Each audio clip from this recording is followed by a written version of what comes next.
ሮሚዮና ጁሊየት ክፍል 5 ልብሽ እንዲጽናና በጣም በማሰቡ መልካሙ አባትሽ አራረፈም ልቡ በዚህም ምክንያት ሳይውል ሳያድር ቆርጧል ለጥሩ ባል ሐሙስ አንቺን ሊድር።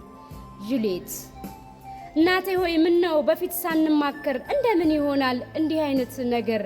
አስቀድመን እኛ ተጫጭተን በደንቡ ሳያውቀኝ በፍጥነት ተጋቡ እንዴት ትላላችሁ እንዲህ በችኮላ? አሁንም በቶሎ ፈልጉለት መላ። በዚህ ሁኔታ እናትና ልጅ ብዙ ይነታረካሉ።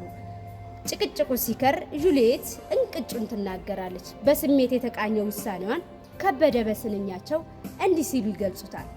አድምጭኝ እናቴ እንግዲያውስ ስሚ፣ አባቴም አይልፋ አንቺም አትድከሚ። የመጣው ቢመጣ መቼም ቢሆን ደግሞ እኔ ያላገባውም ፓሪስን ፈጽሞ። በመጨረሻ ካፑሌ ይመጣል። ስለ ሁኔታው ሲጠይቅ እናት ልጇ በጋብቻው እንዳልተስማማች ትናገራለች። ካፑሌ በልጁ ድፍረት ተበሳጭቶ ማስፈራራቱን ይቀጥላል።